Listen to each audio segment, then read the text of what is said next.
Good morning. Welcome to the Executive Prayer Line. Today is February 15th, 2020. The title of the message today is Show Up. And if I would put that, I would put that in large capital letters, and I would put exclamation marks around it. And the reason I say that, if you don't show up, shut up. If you don't show up, shut up. Don't tell me about nothing, about anything, if you can't show up to the fight.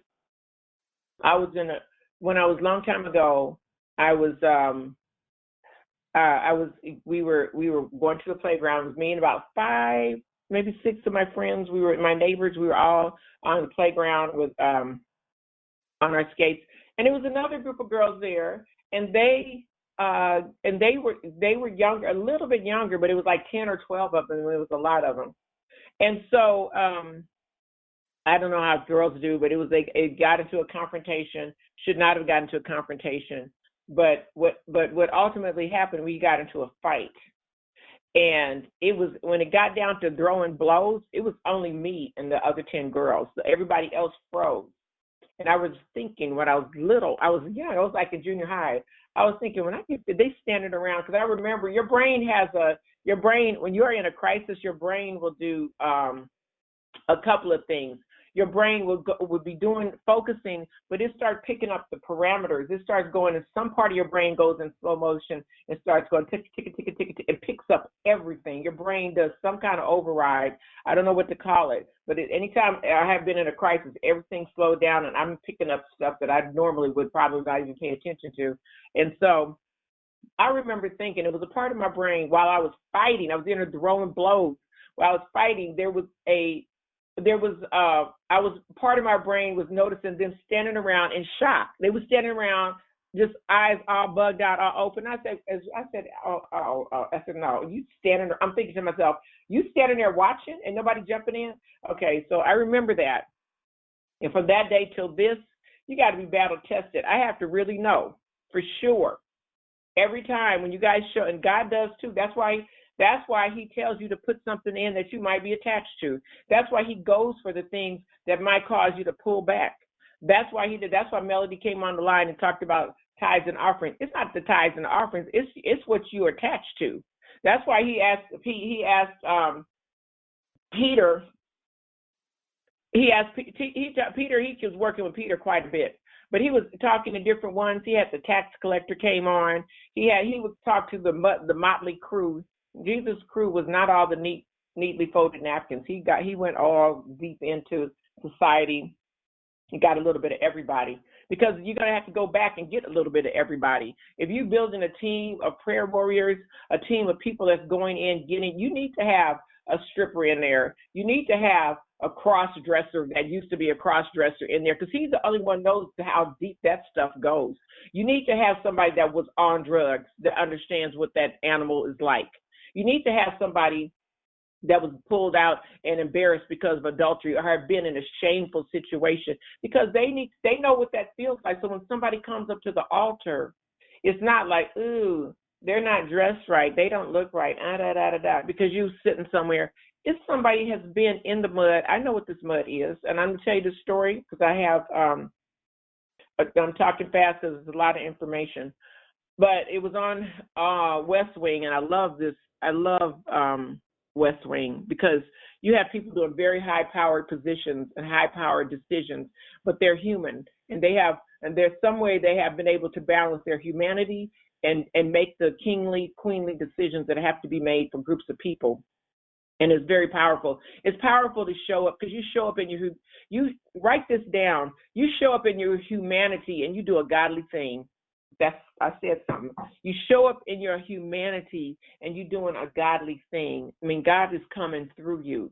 You do a godly thing. That anybody can do sloppy, scared, okay, half, you know what stuff, throwing it together, showing up late, showing up any old kind. Anybody can do that. But when you start operating in excellence, it should kick you in your behind. You should be uncomfortable, because you don't give God nothing less than your best.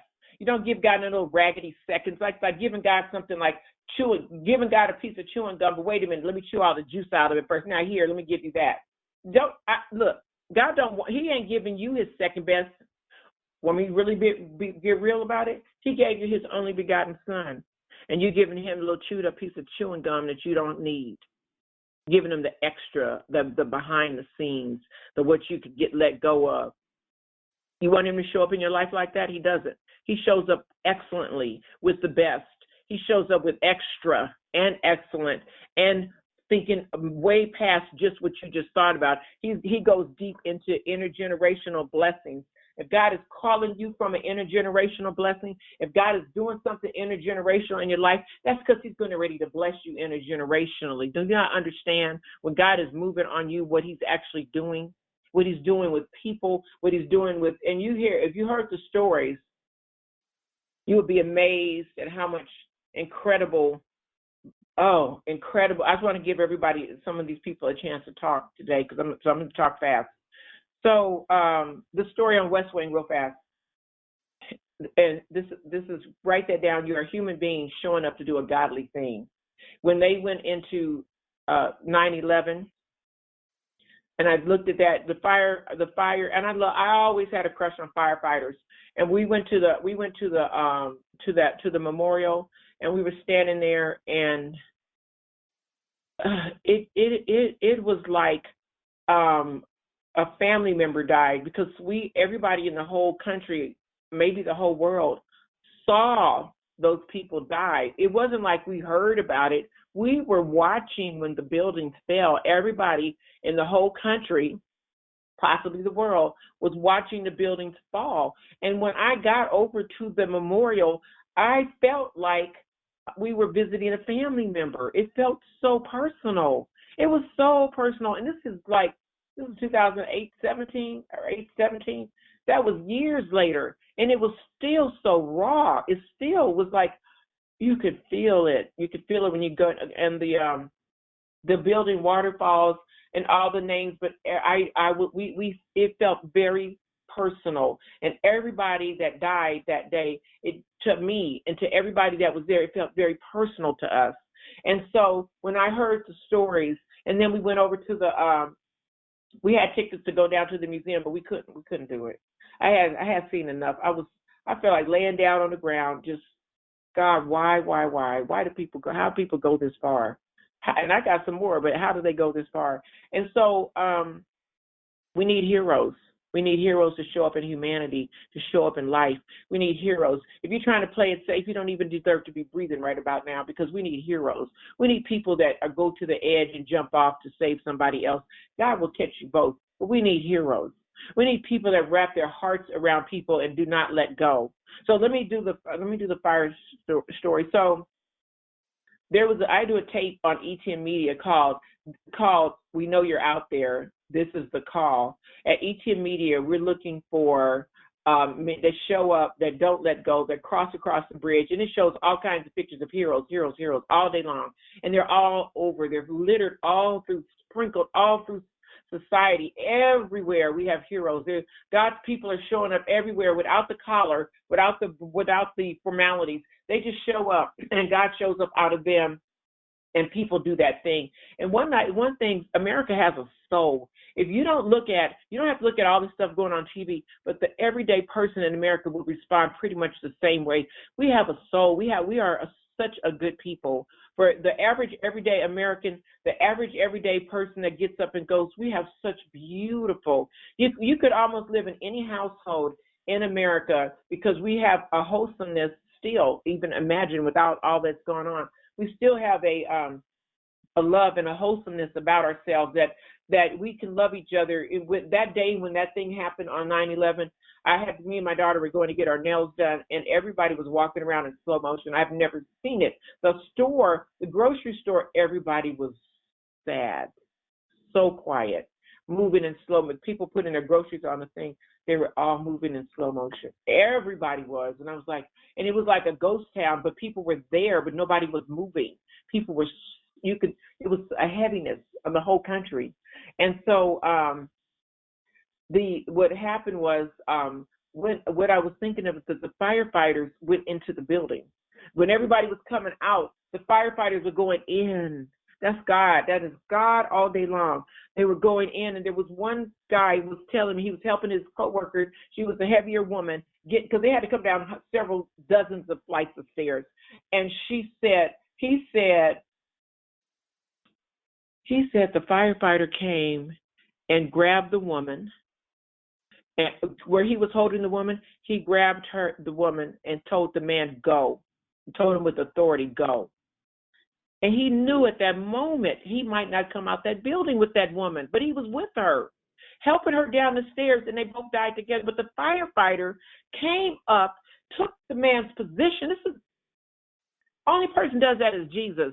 Took the man's position and told him to go. And he said when he got out the building started to come down. But that firefighter told him to go and took over.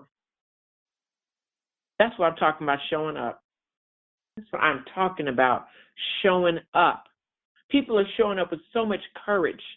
And that's why you got to be careful how you use other people's courage and how you use other people's authority and their resilience and their allegiance. That's why it's so serious when I see people go to war. I don't think that's a soldier. That's somebody's baby.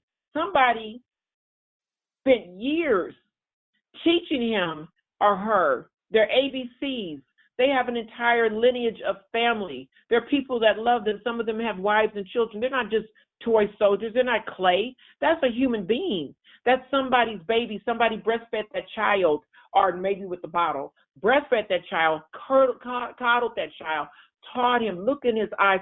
That person, somebody loves them for them to even be good enough and have enough courage and wherewithal to show up to be a soldier.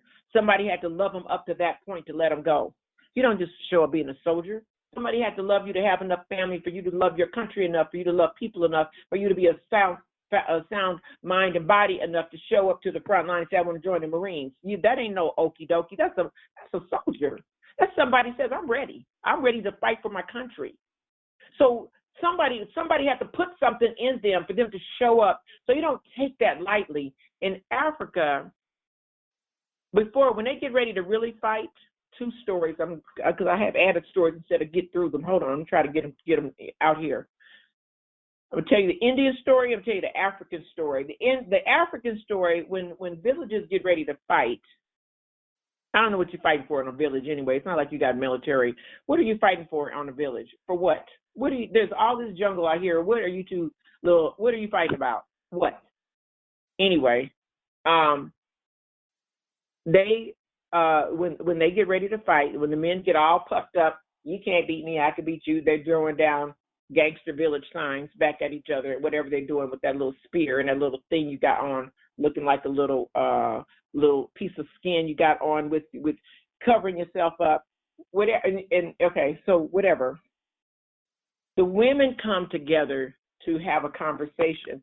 And if you had a child, you know what I'm talking about. It's like, wait a minute, before you getting ready to, because see, it took me 9 months to make that child, that big head, that person, them 10 fingers and 10 toes, that came out of my body. And it was 9 months of incubation. And I don't know how many years of do this, don't do that, of that I have poured into this. See, mothers pour into their children. You taking years and breath out your body to tell somebody to sit down and be quiet, cover your mouth when you cough, wash your hands when you come out the bathroom. That takes time to do that. You're training up from a heathen into somebody presentable that you can hopefully pass off to some woman that's going to marry him and take him to her house and feed him for the rest of his life. That's what you're hoping to do.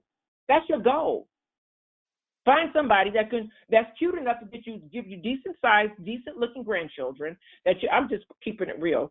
Decent looking grandchildren. She's literate. She's making money. She's all about herself. She's get all this stuff so she fits well in the family. You're trying to get your project good enough and dressed up. You even go buy a suit. I have bought my son many suits because I bet you one thing. We're going to get you married off. Don't worry. We will fight. If I have to go to church myself, or join the Christian dating line myself, I am going to help you find a wife. Because, see, you have to have somebody to cook for you.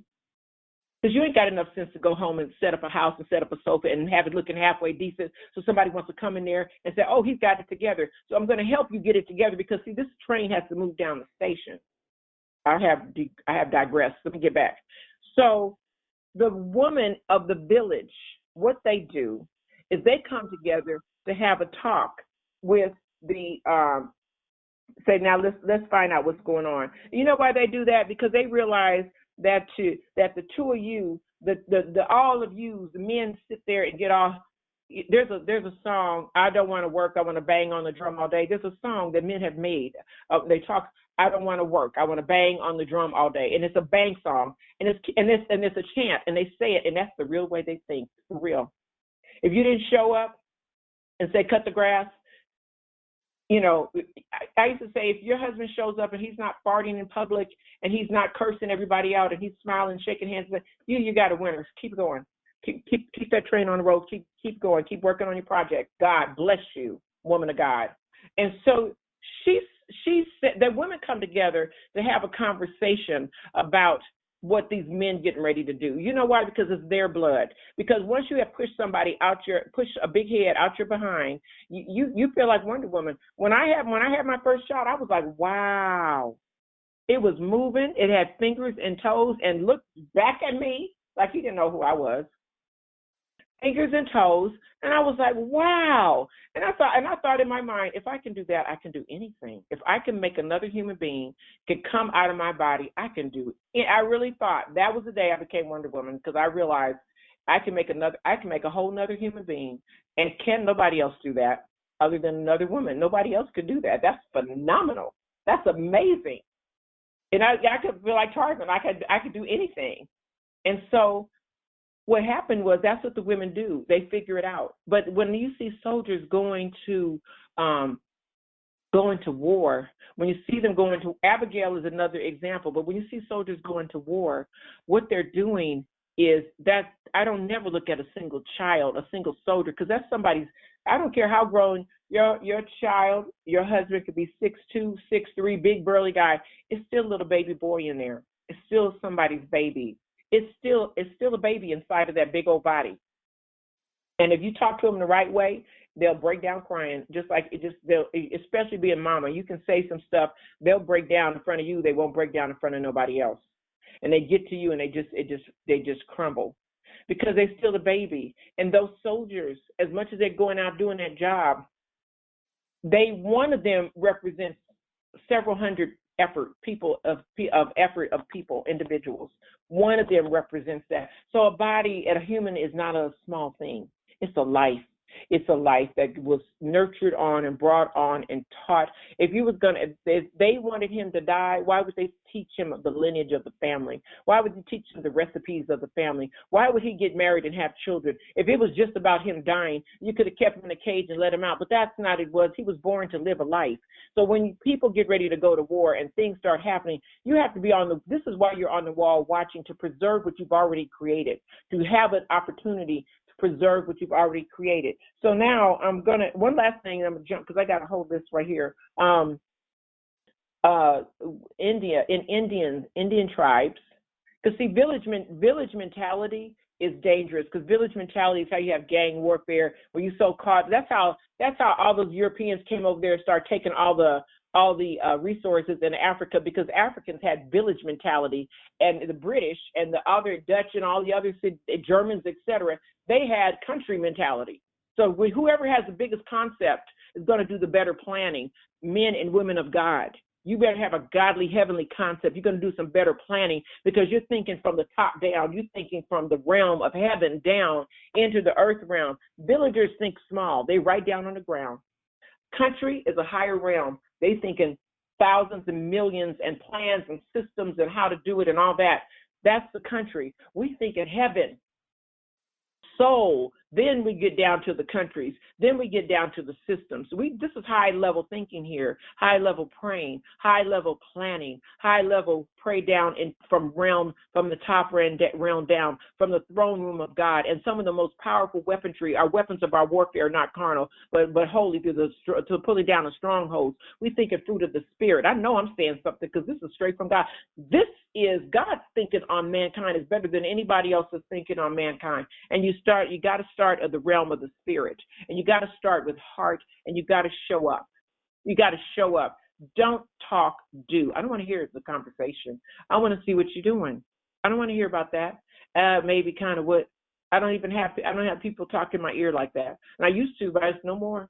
No more. Because of okie dokie, and when we're in warfare, okie dokie is a dangerous person to be standing next to, because at the end of the day, it's going to be like them girls on that playground when I had to fight 10 of them. One and all the other ones were standing around watching. I was like, I went over, because of course when I got healed up, I walked over there and told them, what were you guys doing? And their mother was saying, you guys didn't help her? I said, no, they didn't. Yeah, that was a definition of a wimp. A wimp is somebody that flakes at the last minute. Shame on you. Never. I do not. Firemen, if they were wimps, they would have ran out the building, but they did not. They stood there. They showed up. You gotta look at the military stuff and know how to show up somewhere. If you don't know how to show up somewhere, sit down. Don't be acting like you got a gun. You don't know what you're doing. Either you throw down or you don't. You know this word or you don't. You believe God or you don't. He's God or he ain't. If he's God all day long, then what you tripping about? Show up. Don't play. Don't play. Show up to your own life. Show up into your own situation. Pray for real. Get serious for real. And then you can start having some real results. But if you showing up halfway, kind of okie dokie, you ain't going to see nothing, because you ain't real. You faking all the way around the board. And I don't mean faking with wigs, with eyelashes, because I love wigs, I love eyelashes, so I ain't talking about that. I'm not talking about all that stuff. I'm talking about with your heart, with your authentic self, with your conversation, with who you really are, with what's in your gut. When everybody else will not go sit next to in church or talk next to that person, you go up and give them a hug and tell them welcome. You represent the love of God 24/7, all day long, and you got to be brave enough to talk to them little scallywags sitting up in church, want to be pretending to be loving God, and that they can't bust a grape. Can't pray nothing out. Don't know what a demon look like. Why demon ain't bothering them? Because demon is in them. They don't know what that looks like. They don't know how to show up.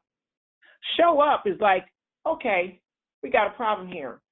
Why don't we have a preschool at a church? Why don't we have this? And then the pastor's going to go, well, sister such and such, that requires money. We don't have a budget. Why don't you have a budget? Well, we don't, da-da-da-da. Well, you can go all the way down, why, and guess what you will find? You will find money, and you will find people, and you will find no excuses. If somebody shows up and asks the questions, why isn't it here? That's how you got the Empire State Building, the Golden Gate Bridge, the Twin Towers is now a single tower. That's why you have these big, wonderful things in the world, because somebody had vision and somebody showed up to the vision and they did the thing. They didn't talk about the thing. They did the thing. They did it. When I tell you I will be talking to Google, and I will be talking to Amazon, and I will be talking to great companies, do not doubt it. Do not doubt that God is doing this thing, because he's pulled it out before. He's pulled it out before, and we are setting up an infrastructure for armies, for people to arrive and do their process, for people to, it wasn't until, and this is an incubator form, but I can speak it because I'm getting used to doing it now. I can speak authority. And the reason I tell you that, once you learn how to do it, you keep doing it. Once you learn how to give birth to a vision, guess what? The second baby, the third, fourth, fifth, 20th baby, you pop them out, because you know how to do it. I can pull this and that and that. You know how to sit there and come up with the thing, and God will talk to you, because he knows that he gives you the vision. You're going to run with it. You're going to do something with it. You're not going to be standing up there going, oh, well, I don't know. There's no such thing as no. There's no such thing as can't. I don't even know what that means. I don't even know when people say, we can't do it. What? What are you talking about? You can't do it. You just have it. Let me say this. If you can think it up, the way the universe works, if you can think it up, it is possible, because your brain cannot think in the impossible. Your brain, it may be difficult possible, hard possible, but it is not impossible. There is nothing impossible, especially with God. With your little human brain, like they did in Babylon, you could think up some stuff by yourself, but don't put God on it. You put God on it, you might bust out. Look at Kanye West. I love that man, because everybody thought he was crazy. He did go deep, and he did go out of sorts for a minute. But when he busted out with God, just like he was throwing down on the other side, when he busted out with God, he went up in the prison. I don't know how many churches don't go to prisons. He went up in the prison. He was talking. They were having church, and he was throwing it down. I don't know how much word he has in him, but I know he got some in him. I know when we put Philip, I can't think of it, Phil Jackson in magazine. I was telling Hammond was talking about it, and we put Phil Jackson in M Magazine, and I come to find out, woo, Jesus. Let me tell you something. Sometimes I'm reading and I get so excited because you guys don't understand. ET and media, God moves on that thing. He's doing all kind of boom, boom, boom, boom, boom, boom. It's popping out. It's amazing. But I was looking at Phil Jackson. I was watching a tape that Oprah did interviewing Phil Jackson, and Phil Jackson, he was raised to be a Pentecostal preacher. Now you could be raised to be a preacher, Episcopalian, a Lutheran preacher, all them little quiet, little Catholic priests, all those little quiet. But when you say Pentecostal preacher, that man speaking in tongues, he knows the word of God. He knows about being baptized. He knows about throwing and slinging the word. He knows about walking in spiritual matters. Because Pentecostal is no joke. That's just like apostolic. It's just like holiness. When you start getting into those realms of, and I don't believe in religions either. I believe it's one church. The one he said, Peter, upon this rock, I'll build my church. And then we added all these other features. So good. But Phil Jackson said, when she said he was raised as a Pentecostal preacher, I said, oh, we're cooking with fire now.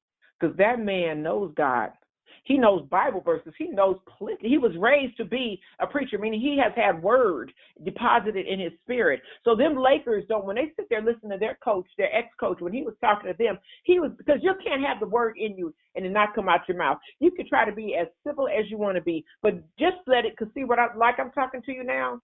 I promise you, when I get in the boardroom at Google and when I get in the boardroom at Amazon, whichever one, or I get in some other boardrooms and I start talking to those high-power executives, I know I will be going deep, but I will articulate clearly. I will not be using no double negatives. I hope not, but if I do, it's going to come on out. But I will be able to explain to them with your company what you can do. The gift that God has given me is I can talk to any software and tell them what the next phase needs to be. That was since I was in the 8th grade. I did my first patent. First thing I sent out was I was in the 8th grade, and it was about a synthesizer, how to create an electronic synthesizer and do it all. Because at that time I could play several instruments and write concertos. I could hear something and literally mimic it. But I never practiced enough to get good at it, but I knew how to do it. But the point was that I said, this could be automated. We could put this da-da-da-da-da. And my mother looked at me. She knew I was smart. She had no idea what a computer was because she had never seen one. I had seen the screen. I had seen the keyboard. It wasn't in the earth realm yet. So I had drawn the picture, and she said, so we send it back to ourselves. I was in the 8th grade when that happened. And when they were still using the big IBM machines when I was in college. So this was years before this thing hit the earth realm. So now when I tell him, hold on, let me put everybody on mute because I hear some noise. So now when I tell you that this thing is going to happen, with confidence, without reservation, just like I'm talking to you, I talk to everybody the same way. When I get heated up talking about God, I'm not scared to talk about the gospel. I'm not scared to talk about God. It's some people that know God in some very powerful places. You just don't know them. But it's some people waiting for the call.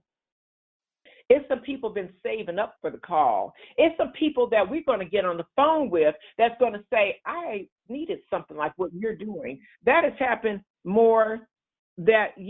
that has happened more than once. No, I don't read music. I know how to read music, but I can hear a song and play it on the piano because my brain remembers the notes. I don't know what that means, but I can sit and da-da-da-da-da. That's why I love jazz. And anyway, I won't even go into start talking about music, but it's the creative side of my brain, and that's why the magazine looks like it does, and that's why we can design software. If I hadn't had music lessons and understand symmetry, then it would be hard to design software, but I can design software because I see it. I don't know how to explain it. It just comes out. But anyway, but let me explain to you. When I get to Google, I'm going to tell Google this is what you can do. Me and Jackie was on the phone last Saturday, I think it was, and we were talking about Amazon and busted out with something going to blow Amazon up for real. Jackie, you can come off of mute. Am I telling the truth? I can't hear. Can you hear me, Jackie? You're on mute. I can't hear her. Yes, your brain is phenomenal. Your brain is phenomenal. That thought, and I'm not going to release it on the air, but I was baffled. I was like, oh my goodness, that thing can really work. Because yeah, that's Wayne was right. That's right. Yes, the whole magazine. So the thing that's going to be mind blowing to everybody, that the magazine is an experience. It's not just a read. It is an experience, and that is the thing that's going to take this all over the top, because it's the experience that people are going to get from the magazine that you're not going to get from any other magazine. That's what separates e-magazine from all of the rest, and I can't wait until God completely launches it, because it is going to be, oh my goodness, and it's going to catch on like wildfire. Yep. Because we were talking about, when we were talking about Amazon, we just changed the nature of their, did we not? We changed something when we talked about it on Saturday. Because I had never thought, my mind didn't go there, but once you said it, I was like, oh my goodness, like that really can happen. That really can work. Yes. Like, and they gonna fall at your feet when you get in that boardroom and you give them that, because they're not doing it. They're not doing it. They're gonna like woo! That's the equivalent. That's the equivalent of somebody selling roses on the side of the road, and then somebody comes and opens up a nursery. and sells roses and then some. So yes, that is gonna be an incredible idea. When it goes, that is gonna be. You might as well just get ready to sit back, because there is nothing else to be done after that. Nobody's gonna top that. No, nobody, because nobody thought about it, and it's right there. See, God reveals, and all he does is take me into the situation, and I go, okay, you can do this, this, and this, because it just starts to populate in my brain. I sit there and I look at it, and I can see the next step. There has not been a single. I saw the iPad. I did not think of Google. That was a good one. I saw voice automation. I got this is the whole reason I'm doing this. I got software that the one guy I talked to. Now, let me tell you how, and I'm not bragging. I'm just going to tell you for real. One guy I talked to, he said, this will work. We have not developed an engine to run it yet. It's way in the future. I have interactive cells where you'll be able to look at several databases at once and pull out the data you want. So this is how people understand about space travel. They think that we don't have the math to do space travel yet, but I have systems, and I know I sound crazy, but I'm not. I have systems, and I understand, because I see it. It just comes up. I can see the whole thing populated. And what I have to try to do is explain what I see to people that understand how to build it, because I can see the thing done. I can see what's going to happen. Let me tell you what happened. Last time, this was when I was, before I went to Claremont, and you know why I can tell you how I know about this stuff? Peter Drucker recognized that I knew what I was doing, and he picked me out of a group of a whole classroom of people and said, we're going to teach on expert systems. I'm a master. I don't think nobody, maybe now, but artificial intelligence, I don't think anybody really understands it, because I don't understand it for myself. I understand it because God gave me understanding. And so he said, we're going to open up, and I'm talking about expert systems, and I want you to open up my class. And that's what he pointed to me. And that's when I came, and I have literally opened Peter Drucker's class, who, if you guys don't know who he is, he's off the chain. He's dead now, but he's off the chain. Peter Drucker's class, I opened his class. Out of all the graduate students in there, I opened his class, and I cleaned house, because I had a double master's. I'm the first one at Claremont to do a double master's, a master's in management information systems and a master's from Drucker Institute. Put them together. And then I said, I don't have time. I got to build software. I got to finish what he's got me here to do. So that's why I understood it. It's not, and you know what's been protecting me? I'm a Black woman. I'm hidden. Nobody would even, they got a movie called Hidden Figures, but I am hidden. Nobody even knows that I mean, you guys know, ETM Media people know, and people know that way, but you see in the God side, but the same thing I'm doing over here with the word, I'm doing with technology. That's why I'm telling people, if you don't have 100,000, 150,000 shares in this company, you're going to kick yourself. And I don't know everybody else can own them or buy them like that. But the ones that's working with me, everybody that's senior executive working with me, they're starting there. All of them going to have it. It's more than enough. It's more than enough. And you can't say you don't know, because you'll be able to say, oh, I knew her when we was. You mean you knew Frank Zuckerberg when he was doing a prayer line and you didn't invest in Facebook? How stupid are you? Fine, you want to do $2? Do it. Don't tell me about it because it's going to be on you. So going back to my story, when we talked about, and this is all this stuff right here that I'm telling you guys, but I have been in preparation. When I had that 10C dream, that wasn't no joke. That was for real. Everything happening is for real. You are watching, and you see how bold and tenacious I am. The same thing I'm telling you. The idea that just happened last Saturday. The idea that we had, I will be able to go to Amazon. I'm going to do it. And then we're going to go in there and tell them, because our goal is to be the largest retailer of Amazon outside of Amazon. Amazon is a multi-billion-dollar company. I'm not talking millions of dollars. I am talking billions of dollars. And I'll go as ever slow as I need to get it all the way wrapped up and tighten everything like it needs to be. Because when I told the Lord, I have merely to ask, and it shows up at the front door. I promise you, so many things have happened miraculously. We are talking on the phone to one lady she was in New York. That's what made me talk about 9/11. She used to be a stockbrokerage firm. She had her office was in 9/11 in the buildings. And I said, okay, I want you to be my shareholder representative. And she says, I know women. She knows very powerful women, people that, and see right now, what we're doing now, that's what we're asking for, the 150, the 500,000 multi-million, because I don't need to sell. I'm not trying to give the company away, but I just need to get everything to that next level, which we're doing. It's nothing we need. We just have to sit here and finish needle pointing everything we have to get done. People work 24 hours a day, literally 7 days a week. We are working on this process, and God is busting it open. And this lady, I talked to her one time. She said, I got it. She got excited. Every single person I talked to that knows about technology, knows what's happening in the world, can see what we've already done. We're not new. We're on our 40th magazine, and In Magazine is now launched, and we have 14 channels. And then soldiers are showing up. This is what I'm talking about. Soldiers are showing up. And people are coming in with skill sets that I couldn't even imagine. Dr. Anissa McNeil is over the education channel, and she's attached to the NAACP, attached to orphanages in China. She is part of she is the one that told me that they take the magazine out on the cell phone, on the tablet, and they read e-magazine on dirt ground in villages in Kenya. And then me and Lori were, okay, Lori, you can come off of mute and try. You only got 3 minutes. We were talking, and Lori gets really excited.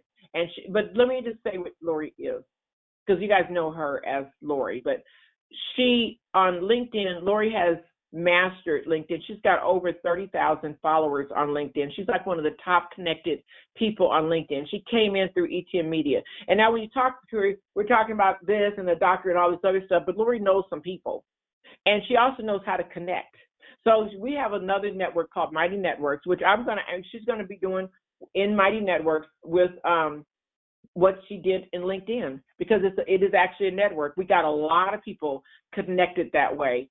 But what happened, she was talking, so Lori, this happened last 3 or 4 days ago, I'm not sure. But what Lori's discussing, going to tell you, we actually have the ability to do it. We have the technology to do it. We can bring the interns on to do it. We can connect it. And then when she finishes talking, I'm going to show you how God worked in that situation. This is why I say show up. Because God will drop an idea, and if you tell the idea to the right person, that rocket ship might take off. Because somebody else can say, oh yeah, we can do that. Here, and then, oh, I got this person over here and do that, and the thing can happen. So, Lori, can you come off of mute, and in 3 minutes, can you say what happened? Yeah, it's exciting stuff, it sort of happened in bits and pieces too. I was on the book tour, and I didn't think it was real successful, and I said, okay, God, so I know that you make everything work together for good. But one of the people that I met on the book tour, I met her, and she's been dreaming for something better out of life. And she's a mother of 7, and she is homeschooled all of them, and had a bit of burnout and tried the whole work thing. But she's gotten scholarships for 3 of her kids that are now in college, one of them out, NCAA scholarships, which I'm like, who does that? I mean, first of all, I've never heard of, I've heard of people getting scholarships, but not athletic scholarships to college from homeschool. And so, she's incredibly talented. And then God's had 2 other women who have suffered burnout from homeschool pop up in my life, and one very recently, and I was talking to Shauna and said, would you mind talking to them? And so as I'm talking to her about talking to them, it's dawning on me that, wait a minute, Shauna, you want to speak, and you want a career like I've had. I want to help people achieve what I've accomplished. And, and here she'd already talked to one of the ladies, and she was telling me what she talked about. And I said, well, you need to keep a journal, and here are the things you need to do. And so this is how the conversation kind of unfolded. And then I was like, wait a minute, hold on a second. And I'm like, the whole map of the influence, because when I'm helping people do this, the map of influence and the audience and the advocates all kind of unfolds for me visually. And it was like a window with curtains, and the cross beam in the window, oh, God help me, started to appear, and the cross beam just brightened up. And I said, Jesus is like the foundation of everything. And as I'm talking to her about all this, she's drawing it out and taking notes and things, and said, what do you see as the cross, the horizontal cross? And she said that there are people with burnout. And she put Jesus on the foundation at the bottom of the cross, because he came to earth, and the people across the beam are the people with burnout, and God is the up and down. And so I called you immediately, and because I said, this has to come to ETM Media. This is a mighty network if I ever saw one. And then of course, you said with what Dr. McNeil is doing, being able to do a virtual education, which I have experience in doing because of the speaking and training on LinkedIn and social media that I've done. I've done this corporately. I was on a stage in Singapore in front of 5,000 people, and I was 5 feet on 5-foot screens, but I was speaking from a condo in Denver, and I've spoken in a boardroom in Germany, and from a condo in Denver, and so we've done a lot of this kind of stuff, and been involved in a lot of the development of that kind of technology before.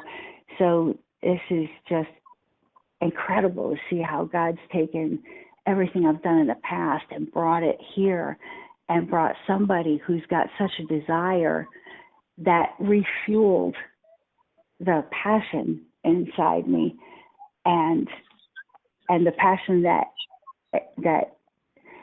Althea has, and that Dr. McNeil has, and the comments that Althea's made about ETM Media being in Africa, and the everything being in China, and even Joseph's daughter playing the violin, like, and the passion she has. And 3 nights ago, before I had the conversation with Shauna, Andrea, who wants to teach, sitting in my bedroom telling me that she feels like she's gone through life on auto, just, gone through the motions, just kind of floated through life, and she's looking for something to ignite her passion.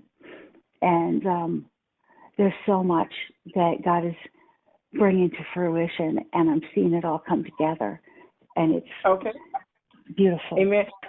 So what can happen here with the virtual classroom? Just to give you an example, with the technology, we have curriculum. Curriculum can be developed because we have educators, but what we have the ability to do is connect children that are homeschooling in a global format. I know somebody probably is already doing that, but we can bring together what I was thinking to go even further than that is for foster care children. I mean, foster care children, high-risk children, homeless homes, children that are attached to homelessness. I mean, there's a way that you can create a virtual learning environment and that kids cannot be disconnected. So what I mean is that with the potential, God can come back into, we can put prayer back in the school because you can put it into the virtual classroom. You can put things in there because you have access. And then if we have to bring in, you've got children, you've got missionary kids, you've got kids that are in places that don't have access. You've got kids that are in places that aren't allowed to have prayers in school. That are or anywhere. You've got, so you can do it surreptitiously. You've got kids that are in charter schools or that are in communities that can't afford private school. That can have access. You've got homeschooled children that are where parents don't really know some of the things, or their moms are having burnout, or that don't have the ability to have special kinds of education.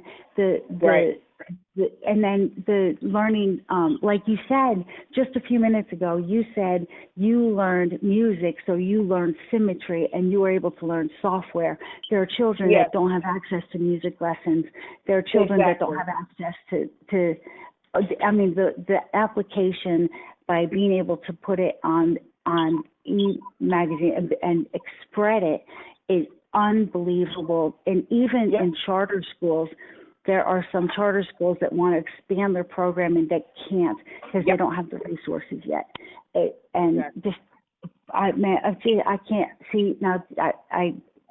I'm done. You see? I know. I know. But that's what you guys watching the birth of a vision that can be done. It's not like we have to think it up. We already have the ability to do this. This is a thing that's got to grow. Incubator, that's why Lori's writing the plan out now. But we can put God is what we are doing is creating a network and veins. The presence of God can now travel. Do you understand? For children, we don't have to worry about, okay, the adults, whatever. But we can, but loving a child, building up a child's psyche, speaking life into children is highly critical. It's highly important. Thank you, Lori. Now let me go to because I got to talk fast. So let me go to my next thing. The number one cause of death in the world. Do you guys know what that is? The number one, somebody told me, and I'm not sure who told me. The number one cause of death in the world is abortion. We are killing ourselves. It's not even war. We are killing the babies, and it is affecting humanity. The enemy has to have you participate in your own demise, and he has managed to work that up. We're going to talk about that. We're going to talk about it. The number one, not cancer, not typhoid fever, not this corona disease, not abortion, murdering. That's the number one cause of death in the world. And there have been cultures that have killed off all the girls, so now there's an imbalance of the boys. It's, a lot of Asian cultures. In India, a lot of places, they have done horrible things, and now those things are having an effect. They're having an effect on the dynamics of how we are populating. But the spirit of death is something that the enemy, do you think the enemy is going to come? He's coming deep. He's coming systemically. And let me tell you how abortion got started. Abortion got started by Planned Parenthood, who was a woman who wanted to call the Negro Project. She wanted to stop Black people and people of color from having babies, to not outnumbering everybody else. And that's how she started it. And now it has spread and taken off all over the world. But and it's been years. But that's how Planned Parenthood started. There's a woman that's what it was called, the Negro Project. So you got to know how things started. And that was out of pure hatred. And now that hatred has gone crazy, gone viral. They have started drugs in high-risk communities to keep them enslaved, and then the drugs busted out everywhere else. You got to be careful when you go to do something to somebody else where that thing winds up. We have a lot of work to do, but I just wanted you to know that one thing when Lori started talking and homeschooling, that thing went boop, boop, boop, boop, it literally started germinating while we were yet on the phone. Same thing happened with Jackie, started germinating. God is sending warriors. He's sending powerful people into the ET Media network.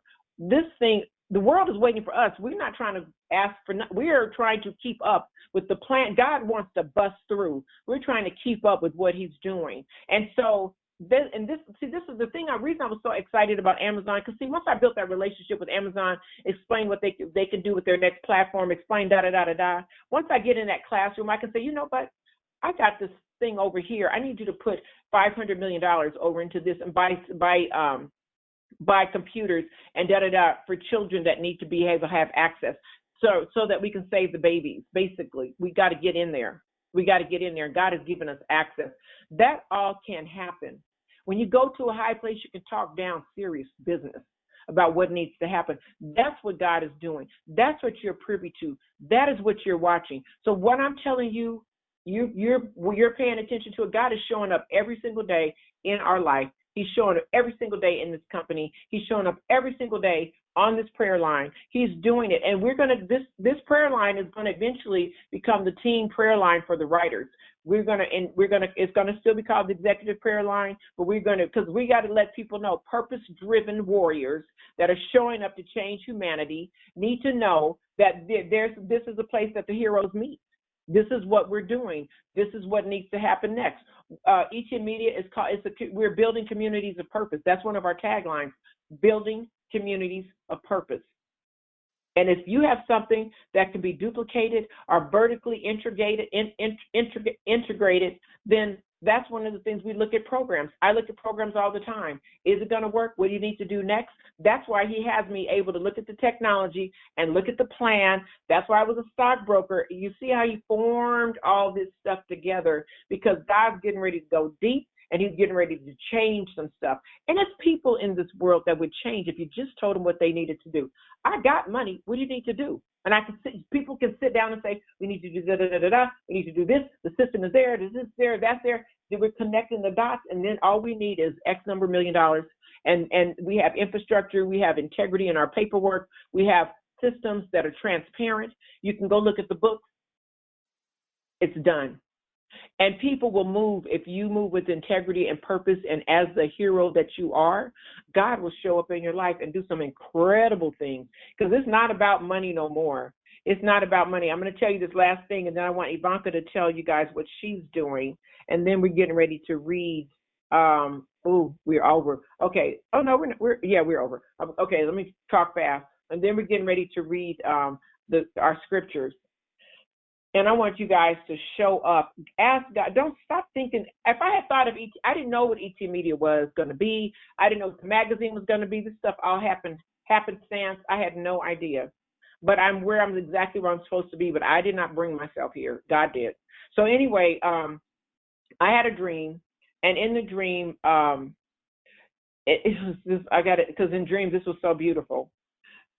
Hammond and I were in a parking lot, and he was walking in front of me, and I was walking by. The parking lot was like deep, and then right up in front of the parking lot, these big, giant green hills and hills, and they were green with grass, and then there was buffalo on the hill, big, beautiful, brown, clean buffalo. And I would say the clean because they were shiny, they were beautiful, and they just migrated in and they covered that hill. And we owned all that land. And I was walking behind him, and Hammond had his head down. He was walking and working. And I said, babe, oh my God, the buffaloes are here. He said, like what he always does. He says, and he just keeps on walking and working. And I was like, and he knew they were there. I never seen them. And I was sitting there like a kid. It's like, oh my God. And the Lord said, he sent the buffalo in. He sends in the blessing. You can't go get the blessing. God sends it in. He has them come and show up. And the buffalo, that instead of people say the camels are coming, that's another term people use. But for me, it's buffalo. And they're beautiful, and they covered the hill. And we had acres and acres and acres. But the Lord spoke in the dreams that I sent the buffalo. I sent them in. And that's how God has been doing. He will do that same thing. If you get busy doing what God tells you to do, God will send you resources and help and wisdom and all kind of bust out blessing.